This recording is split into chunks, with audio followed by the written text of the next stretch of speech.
Yes, it's 2019 and welcome back. Man, it's good to be back. Welcome back to the official McCoy podcast. As usual, we're here at officialized headquarters in San Diego, California, and you see me flanked by the No Coast branding, so you know who brought it to us. It's No Coast and Officialized. I've been sick. I ended up at the end of the year sick, man.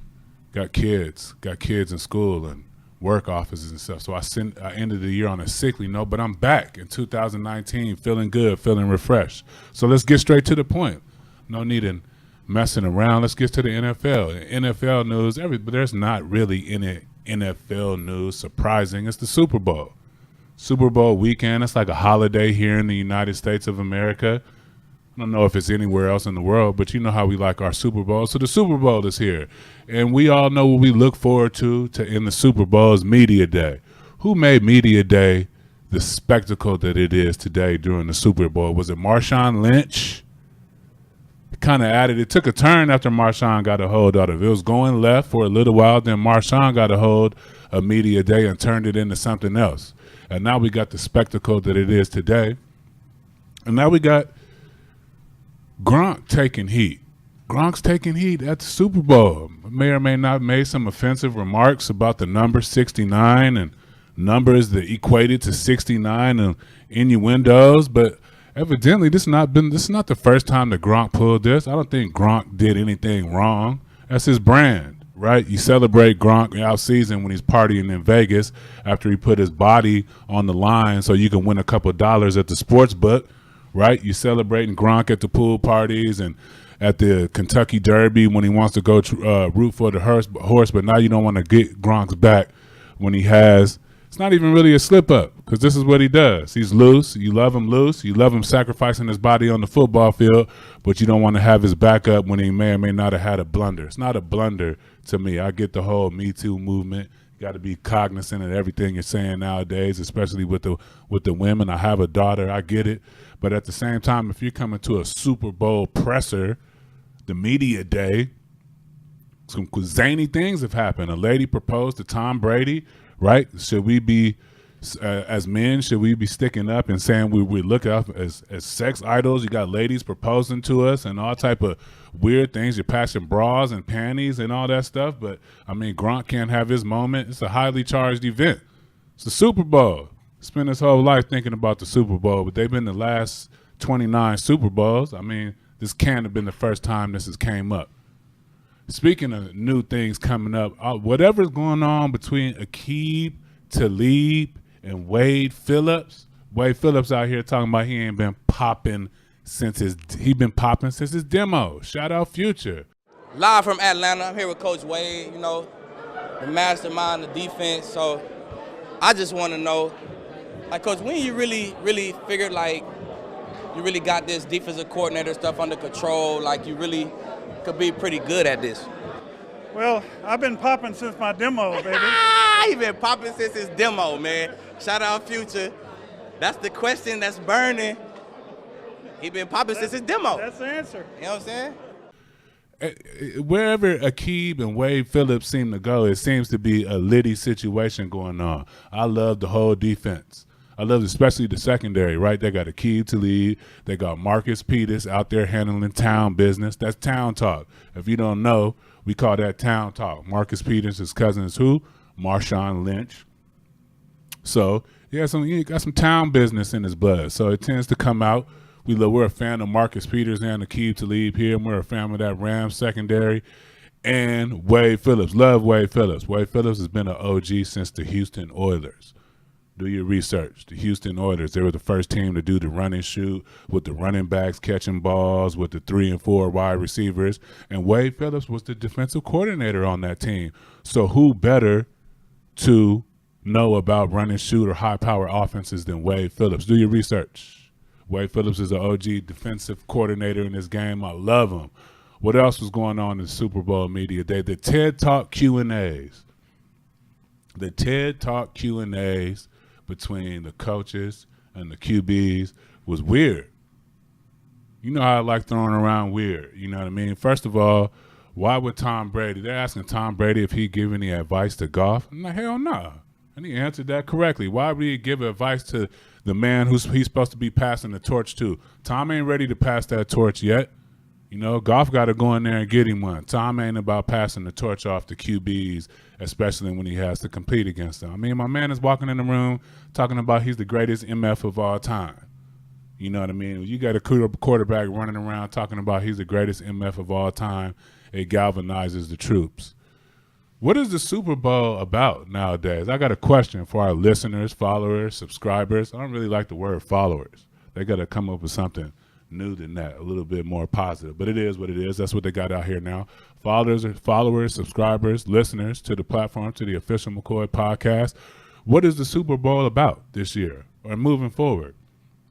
This year, is it Brady versus Goff? That's a storyline. Is that more important? Are we reaching for storylines more than teams? Is it Belichick versus McVay? But evidently, they're in kind of a bromance, right? They're friendlier than we think they are. But, you know, Belichick is an evil genius. I think he's trying to get inside McVay's hands and then slide some info over to Josh McDaniels. Isn't that his name? Slide some info to Josh McDaniels, see if he can get his offense looking like the Rams. And vice versa. I think McVay is trying to get something from Belichick, whether it be from leadership, delegating, whatever he does during the Patriot way. That's a good bromance. That's raising the level. So leave a comment. We'll ask it again. What's more important, the Brady versus Goff story, Belichick versus McVay, or the Patriots versus the Rams? Those are the teams playing, right? Evidently, they don't crown one person. I mean, they got an MVP trophy and all that good stuff, but it's the Super Bowl trophy and everybody gets a ring. So we can't be too storylined out.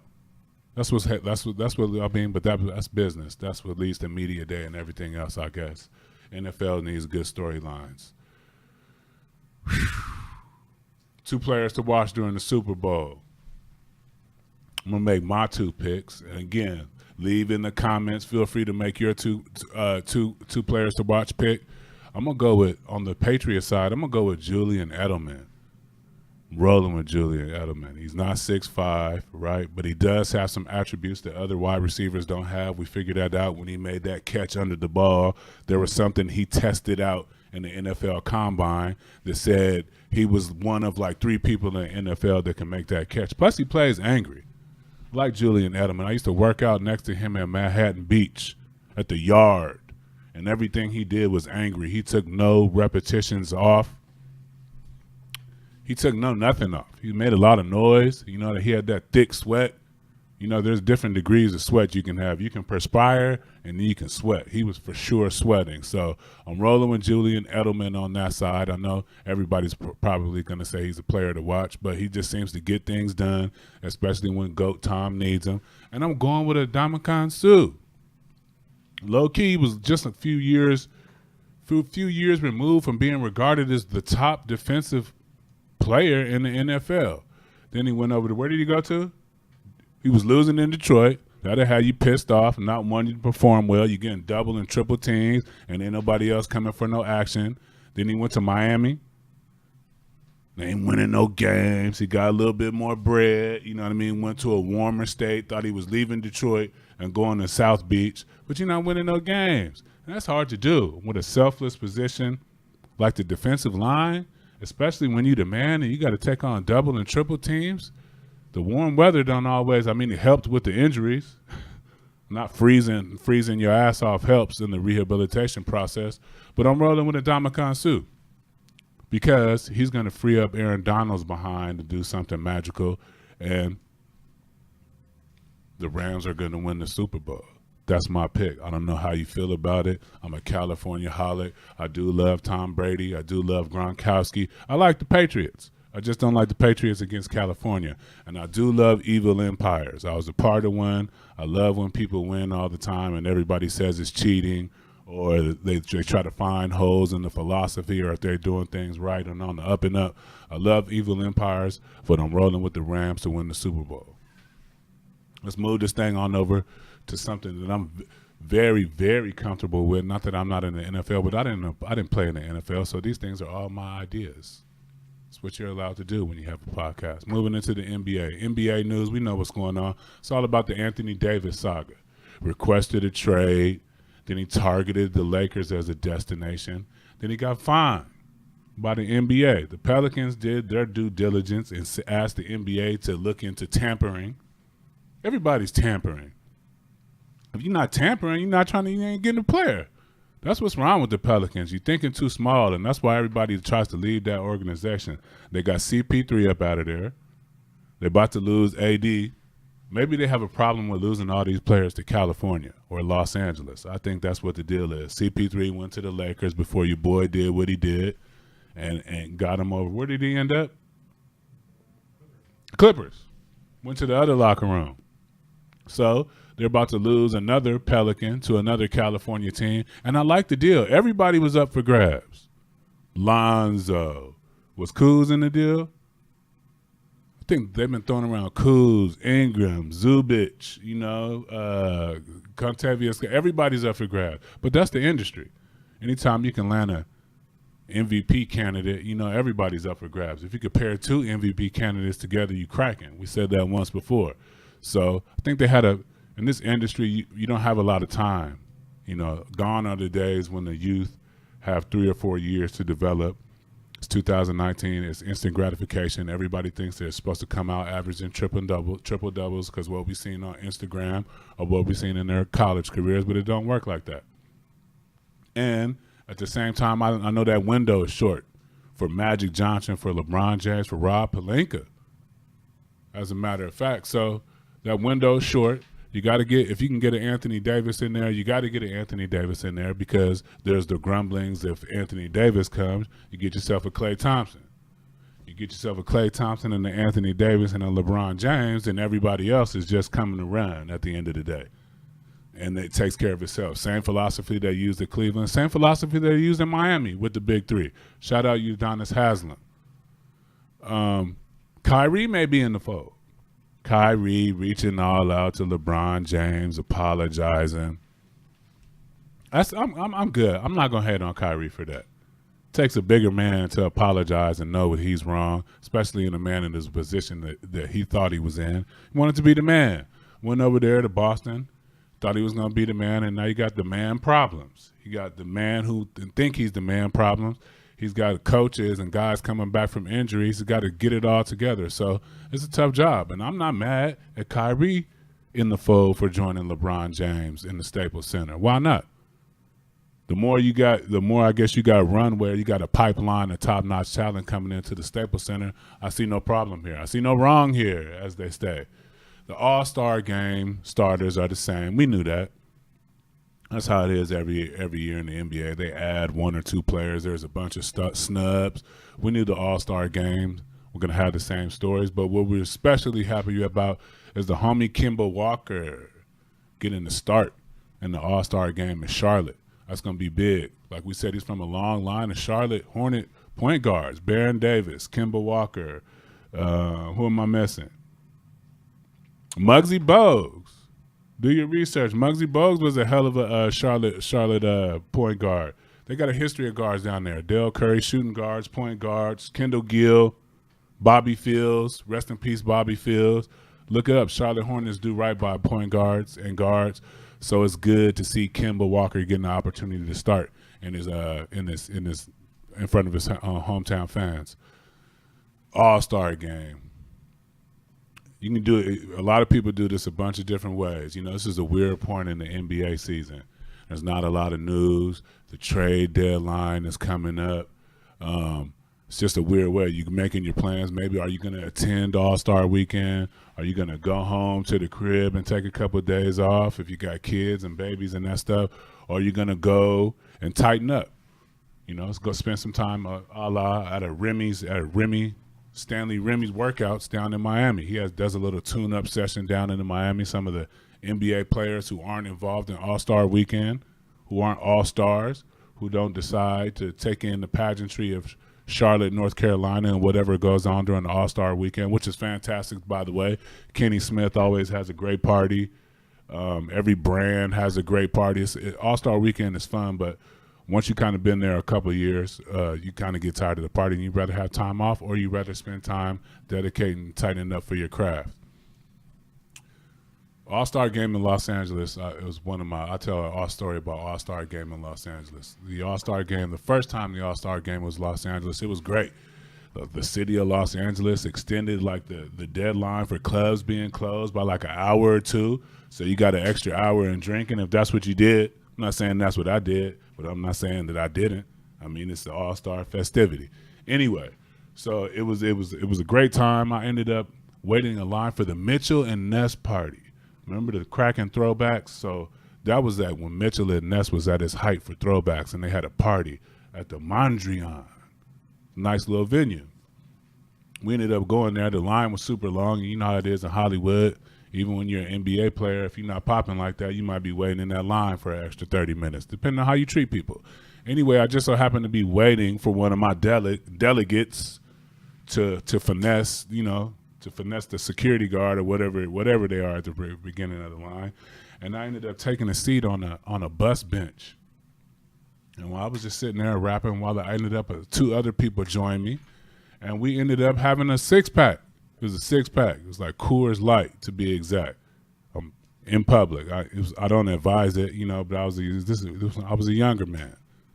So I ended up, the 2 men that joined me before I looked up and realized who I was speaking to when we were sharing cans of beer, ended up being Andre 3000 and Big Boy. They were like the Grammys. This is when Hey Ya and that double album with Speaker Box and what was that? The Love Below. The Speaker Box dropped. So this was like when Hey Ya and everything was cracking, and they had a huge party that everybody was talking about post Grammys that they were supposed to be attending that they didn't even bother going to. And they were super cool, and we ended up drinking like beer on a bus stop while I was waiting to get into the Mondrian. It took me like 15 minutes. And this was before phones, so that was pretty bad. I should have known before 15 minutes that I was talking to 3 Stacks and Big Boy. That's my All-Star Game story. I'm pretty sure everybody who goes to All-Star Game, whether it be a fan or a player, has a story, and that's one of my All-Star Game stories. The last thing I want to end up with on the NBA note is Luke, man. My homie, the big homie, little homie. Luke Walton, he's a San Diego kid, grew up playing against Luke. Is he in the hot seat? Is Luke in the hot seat? Man, I don't know if Jeannie going to be able to protect Luke on this one because look, could you do your job with either the CEO, the president, and like the biggest executive in the company sitting over your shoulder, having that look on their face, that look of disdain and question marks that they're having? Oh, man, that's a tough situation. I mean, you can't be on fries like that in McDonald's with the manager and the old guy on fries over your shoulders critiquing your work. But that's part of this industry. But so hard to do your job when your superiors and somebody who you rely on, one of your higher up executives, are scrutinizing everything that you're going to do because you're in the middle of the Staples Center. I don't know who the new coach is supposed to be. I don't know. I'm not in that locker room. I don't know what the sentiment around Luke Walton. But when the best player in the world comes to your team, especially one like LeBron James, unfortunately, I wouldn't call it he has a history of running through coaches, but he has a history of making sure he has the proper fit. You don't have no time to be wasting. You out here leading the league in minutes at 35 years old or whatever it is. He's got a 4-year contract with the Lakers. I get it. Luke knows the business. He's been around. He's won championships. He knows what's put on him as the Lakers head coach. He knows the responsibilities. He gets it. So that's part of being in this industry. I hope Luke gets to keep his job, man. I would like to see him finish out this season with the Lakers at least. College hoops. It's been a decent year for college hoops. I wouldn't say it's been the best one. It's been a surprising year. Tennessee is cracking. Tennessee ain't been cracking since Vincent Yarborough and Allen Houston. Those are the 2 names that come to mind when I think of Tennessee. No disrespect to anybody else that went to Tennessee, but those are the 2 names. And they're cracking. They're 19-1. They're number 1 in the land. There's Rick Barnes. Rick Barnes likes winning in orange.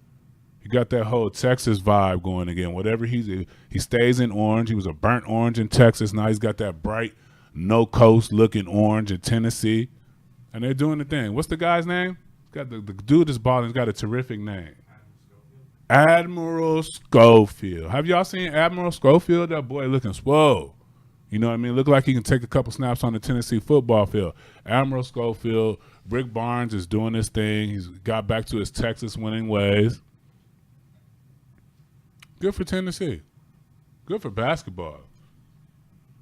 Good for the SEC that somebody else besides Kentucky is being looked off, as a top-notch program in the SEC. Zion is still being Zion. Just questioning. The kid is under so much scrutiny. He's 285. What does 285 look like 4 or 5 years? What does anything look like 4 or 5 years down the line? We don't know. Even the top-notch athlete with an 18 packing, 4 or 5 years down the line, he could have weight issues. We don't know what's going on. The scrutiny this kid is under. I do think he's the number one pick because of everything in totality. The show. Actually, that 285 is going to come to his advantage stepping into the league, especially what position. He doesn't really have a position yet. People are talking about his ball handling skills, his shooting skills. Y'all knew Zion can handle the ball to shoot before he went to Duke.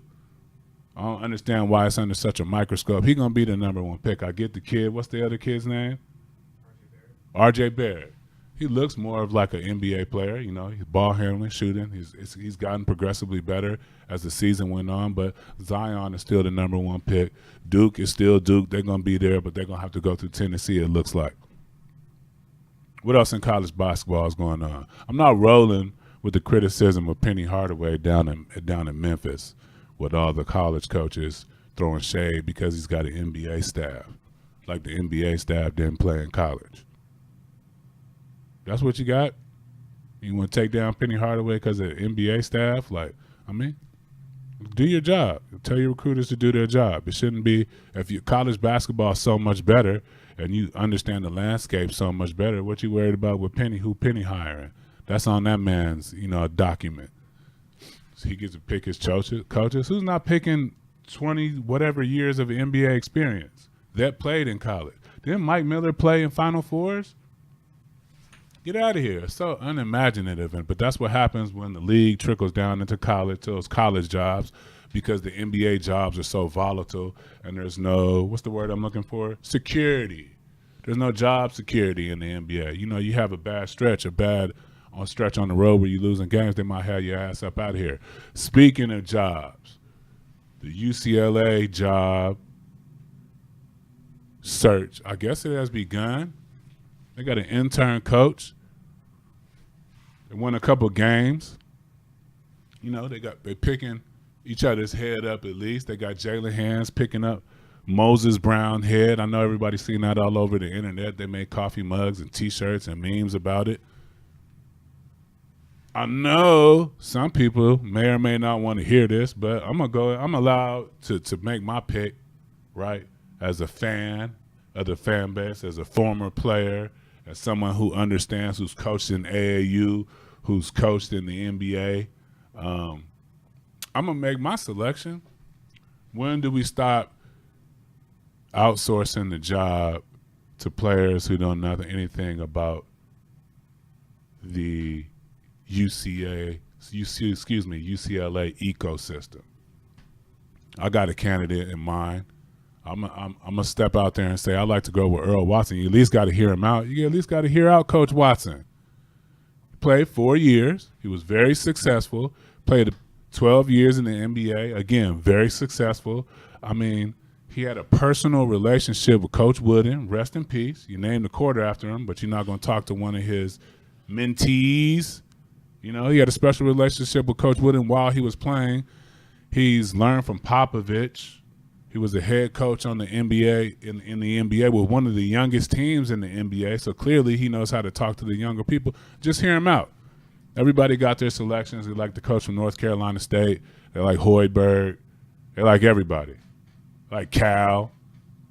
They like everybody. It's an attractive job. They're going after everybody. I get it. But when do we start looking at what we got at home? Sometimes what you have, what you need right in front of you. And it's time for the 4 letters across our chest to mean something, and us to start supporting and building up our own. I'm not saying optically it's the best pick, But if you're around in the field and out here with these kids, you'll know that he at least needs a serious listening to. So there's my vote. I mean, you can make a Super Bowl pick, right, Justin? You can make an NBA Finals pick. You know what I mean? You're allowed to make your pick. There's my selection, Earl Watson, for that UCLA candidate. There's some other thing. I don't like to end it on a somber note, but some bullshit just happened, to be honest with you. Jesse Smollett.